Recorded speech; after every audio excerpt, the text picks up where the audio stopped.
അടിമാലി കുതിരയള ഉന്നതി view point റോഡിന്റെ ഉദ്ഘാടനം നടന്നു. രാജ്യസഭാംഗം ഹാരിസ് ബീരാന്റെ MP ഫണ്ടിൽ നിന്നും അനുവദിച്ച 10 ലക്ഷം രൂപ വകയിരുത്തിയാണ് റോഡിന്റെ നിർമ്മാണ പ്രവർത്തനം പൂർത്തീകരിച്ചത്. ഹാരിസ് ബീരാൻ MP റോഡിന്റെ ഉദ്ഘാടനം നിർവഹിച്ചു. ഈ പദ്ധതി എന്ന് പറയുന്നത് നേരത്തെ പറഞ്ഞതനുസരിച്ചിട്ട് വളരെ മനോഹരമായിട്ടുള്ള ഒരു വ്യൂ പോയിന്റിലേക്കുള്ള ഒരു റോഡിന്റെ പൂർത്തീകരണമാണെന്നാണ് പറയുന്നത്. നമുക്കറിയാം, ഓരോ നാടിന്റെ വികസനം എന്ന് പറയുന്നത് റോഡ് വന്നാലും വികസനം സാധിക്കുള്ളൂ. റോഡ് വന്ന് വികസിക്കുമ്പോൾ അവിടെ ഇപ്പോ ഒരു വ്യൂ പോയിന്റ് ആണെങ്കിൽ നമ്മളുടെ ടൂറിസം വലിയ കാര്യമായിട്ട് വികസിക്കും. ആളുകളൊക്കെ വരാൻ തുടങ്ങുമ്പോൾ ഇവിടുത്തെ കച്ചവടക്കാർക്കൊക്കെ ഒരുപാട് കച്ചവടം കിട്ടും.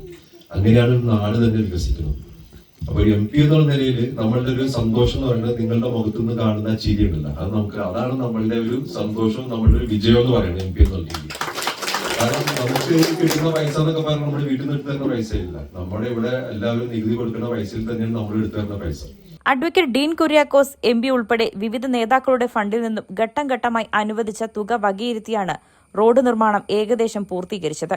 ഇനി 400 മീറ്റർ വഴി കൂടി കോൺക്രീറ്റ് ചെയ്ത് പൂർത്തീകരിക്കാനുണ്ട്. ഇതോടെ കുതിരയള വ്യൂ പോയിന്റ് സഞ്ചാരികളെ ആകർഷിക്കും എന്ന കാര്യത്തിൽ സംശയമില്ല. അടിമാലിയുടെ മറ്റൊരു മാറ്റത്തിന്റെ കുതിപ്പാണ് ഈ റോഡ് നിർമ്മാണം. ചടങ്ങിൽ പഞ്ചായത്ത് വൈസ് പ്രസിഡന്റ് റൈഹാനത്ത് ഷുക്കൂർ അധ്യക്ഷത വഹിച്ചു. പഞ്ചായത്ത് പ്രസിഡന്റ് ബാബു പി കുര്യാക്കോസ് മുഖ്യപ്രഭാഷണം നടത്തി. പരിപാടിയിൽ ജില്ലാ panchayat vice president TS Siddique, മുൻ മെമ്പർ അനസ് ഇബ്രാഹിം, മനോജ് രഞ്ജൻ തുടങ്ങി നിരവധി ആളുകൾ പങ്കെടുത്തു. കേരള 1 മലയാളം, ഇടുക്കി.